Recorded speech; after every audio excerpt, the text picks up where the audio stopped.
What's going on, everybody? Peter Dewey with Minute Media here, and I am joined today by a Pro Football Hall of Famer, a Georgia Bulldogs legend, a Denver Broncos legend, one of the greatest running backs of all time, Terrell Davis. Terrell, thank you so much for joining me today. How are you doing? Doing well. How are you doing? I'm doing great. I'm excited to talk to you as a childhood Broncos fan. This is a pretty big moment for me, but we can talk about the Broncos in a little bit. I first want to ask you quickly because we had Alabama Georgia this past weekend. Incredible game. Wanted to get your thoughts on that game and what you think Georgia does from here. Yeah, that was listen, man, Alabama came out ready. Alabama was prepared for that game. They had that one circled on the calendar. They obviously, I hate to say they have Georgia's number, but it's been a thorn in the side of Bulldogs for a long time. And it just looked like when the game started, it looked like one team was ready to play, the other team just wasn't ready to play yet. And that lasted for probably a half. They came out second half and they responded, even took the lead, but you just felt like Alabama was playing with a little bit more juice, a little bit more energy, had something to prove. And I understand being on top. When you're on top, you're always taking everybody's best shot. But Alabama takes everybody's best shot too. And we weren't unique to that situation. And the game didn't play out the way that I had anticipated it playing out. But the good news is that it's not over. The season is far from being over. Now they just have to put their heads down and just keep grinding and take care of Auburn and anybody else they got. I know they go to Texas this year too. That's going to be that's an opportunity for them, yeah, to go into Texas and they can get that win. That puts them back on track. You mentioned about how it's not over, and now with the new college football playoff system, it truly isn't over. In previous years, we saw it last year, the Alabama Georgia matchup in the SEC championship basically decided Georgia's season if they were going to make the playoff or not. Do you like this new format where the whole season doesn't come down to one game potentially of if you get a chance to play in the playoff? Oh, I love it. I love it. I do, and the reason I love it is because in the past years, you'd see a team lose early on and you had automatically disqualified them from the playoff. And I never thought that was ever a fair way to do it. Like this idea that it's a season-long playoff and yeah, if you lose a game, the season's ruined and you're out. I was never a fan of that. This keeps the excitement there the entire season. It keeps the interest there. It allows a team to come out who stumbles early, not to be, not to be, nicked for that. Like that shouldn't be a mark on you because you lost the first game of the season, right? Mhm. So I do, and then I love playoff football. So I like 12 teams. I think it's heading to 16 teams really quick because I think they'll see this format and they'll get really excited about it. And now you put the teams in there, and it gives more people, a lot of time to kind of, right now I'm the ambassador for Colorado State University, and for them to be able to look at this format, right now, obviously their record, they probably wouldn't make it this year, but even for CSU, it's like, all right, now this is our goal is to make the 12-team Mhm. playoff. And before that wasn't a realistic goal, right? Hey, we don't make it in four teams, probably not realistic. But now you can certainly dream that making that top 12 is within reach. Definitely. It makes it interesting for, as you mentioned, like the entire college football landscape. Everybody now feels like they have a chance. One more Alabama Georgia question I have for you. Do you have a favorite memory or a favorite part of the rivalry between Alabama and Georgia as playing in it yourself during your college career? Surprisingly, when I was at Georgia, we played them one time, and I didn't play in that game. I was not there. I know I was hurt. It was my senior year. I didn't get a chance to play in that game. We lost that game, but no, and it wasn't as back then. It was more Florida Alabama rivalry because our rivalry was mostly Tennessee and Florida when Okay. I was in school, and I didn't get a chance to beat Florida or Tennessee, but I wish I had played against Alabama, but I never did. Gotcha, gotcha. Right now, Terrell, you're doing a terrific partnership with Wells Fargo, really helping financial literacy for student athletes. And in this NIL era, which college football, college sports in general have changed so much. Can you tell me a little bit about that and what you're doing?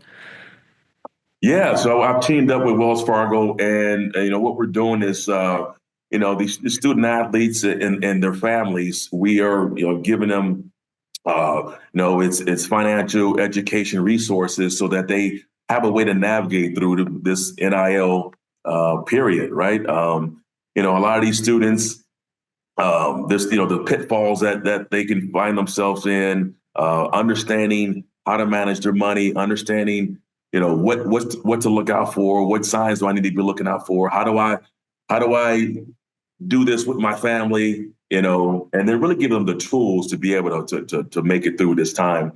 So tonight, we have Wells Fargo had a series, content series that I talked with Rod Robertson about financial empowerment. It's awesome. It's going to be on the social channels, my Instagram, and I'm heading there tonight. We're doing a talk with the student athletes there about the financial empowerment of NIL. But it's awesome, man. Students and their families nationwide can get involved with this. So if you want to check it out, go to georgiadogs.com or UGA's Facebook. You get a chance to see that. They'll be tonight at 7:30. I love doing this because I'm a person that believes if you have knowledge and you have experience of something, whether it's finances, sports, life, I always feel like I feel compelled to be able to give back to our youth, right? People who don't have those answers right now, who might be going through life struggling, like, man, what does my future look like? And it just makes me feel good to be able to be a part of that and to give back. And so I'm just happy to be a part of this and thank Wells Fargo for doing it. That's awesome. It's amazing to give back. And I think too, with the NIL having this for college students, I think, and I'm curious your thoughts on this. Do you think this is going to help players who are in the upper echelon, who are eventually going to go on and play professionally, to have this kind of training when they're in college before they see their first NFL contract, how important that is for them kind of going forward? Oh, absolutely. College is the learning ground, right? It's where you should learn. It's where you should make your mistakes in college. We ask kids to go to college and then not have any financial experience, not have any way to empower themselves here, and don't have the education, and then go out into the real world and be experts. Like that just doesn't make any sense. So if I had this kind of training and this kind of knowledge when I was in college, it certainly would have served me well when I got my first contract and was trying to navigate, the different financial advisors, investments. Like, it's a world of sharks out there, man. It's crazy. So if I had this kind of, education, I think I would have been better served. But I learned it. I had to learn it, and I had my pitfalls. I got in trouble a few times. So my thing is, why do I want somebody else to experience that when I can give them the knowledge and help them with that? And so that's what's been cool about this. That's amazing. And you mentioned you got your first contract, and your path to the NFL as a Broncos fan is one of the coolest things. You were a sixth round pick. You end up making the team, become the starting running back day one. And you go on and win two Super Bowls, win a MVP, a Super Bowl MVP. The thing I have to ask you, because it's so hard to repeat as a Super Bowl champion. You guys won in 97, 98, beat the Packers, beat the Falcons. What about those teams made it so you guys were able to repeat? Because it's not easy to do, as you know, in the NFL. No, there's a number of things. The biggest thing was just not. Well, one thing was playing for each other every single day, and I think the second thing was not being full. So like we didn't look at it as, okay, we've accomplished winning a Super Bowl and now everything else is gravy. Like, no, like, we wanted more. We wanted more. We kept the hunger. We had leaders on our team that kept everybody accountable. Our best players were our leaders. And that was really important. John Elway, Shannon, me, Rod, and we had a lot of them. It wasn't just like one or two guys. There were a lot of guys who were leaders in their own way. They weren't all vocal leaders, and we had a good time.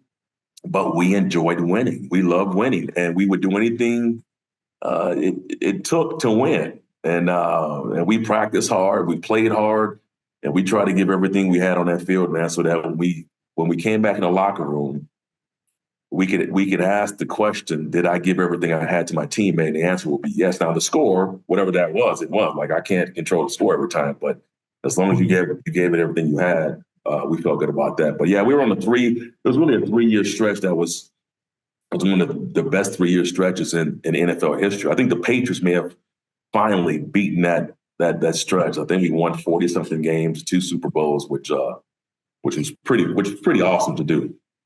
And I see your sign in the back too. That's pretty cool, man. I salute you, brother. Thank you. Yeah, I needed to see one. One of my favorite. So growing up, my dad is a huge Broncos fan, and so I'm a Broncos fan since I was born.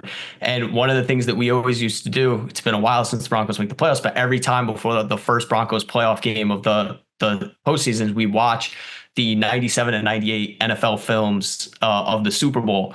And so, like, one of my childhood memories is Terrell Davis into the end zone against Green Bay, mile high salute, Broncos take the lead. And so, the thing I always think about in that game, the crazy thing is you had a migraine in that game and at one point could not see. How in the world did you go from having that happen to winning Super Bowl MVP? It was it's that moment where I had no choice. There was no choice about me leaving that game. I had to leave because I couldn't see. But when I got back in the third quarter, there was no other option. Like, did I want to play in that game? If they could have paused the game and let me go home and rest and pick it up the next day, absolutely, that would have been ideal. But because they don't do that, I had to push through it. I had to dig deep on that one. And I just said, listen, I would never forgive myself if I didn't try to play through it. As painful as it was, as bad as it was, and I pushed through it, and luckily, fortunately, we were able to come out on top, and it became part of that story. But yeah, to me, I felt like I was letting everybody down. I was letting fans down, coaches down, my teammates, and so I was not going to leave that game with that feeling. And I just ended up playing. It was such a different situation. I feel 97 to 98 because you guys were underdogs in 97 against Favre the Packers. Then 98, I believe you were favorites, if I'm correct in that game. So after winning that first one, when you go and play that second Super Bowl, what was the difference? Was there any difference confidence wise? Like, hey, we've been here, they haven't. We know we can do this, or was it kind of just business as usual, one game at a time? Yeah, I mean, we knew we were favored. We tried not to have that mentality about, well, we were here, they weren't, because the year the Packers were there, they had just won a Super Bowl, so we couldn't use that, and our thing was, listen, man, let's just go be who we are. We don't, whether they've been there or not, man. Like, we got to take this game serious. Like, they could be a dangerous team, and we try to treat every team like as if they were really good. We were really good at doing that, or at keeping that respect level up for the team we played. And so we went to that game knowing that, yeah, we're favored, but that doesn't mean anything. We have to go do it. And I had fun after that. I had fun. After that game, I had fun because I didn't have a good time after the first one. I was in my bed early that night. So I said, this second game, after we win this thing, I'm going to enjoy this. So I had fun in Miami. South Beach was fun. That's awesome. Terrell, thank you so much for taking some time to speak with me today. It was a pleasure. And I think it's amazing work you're doing with Wells Fargo. Best of luck in everything going forward. I appreciate it. Thank you.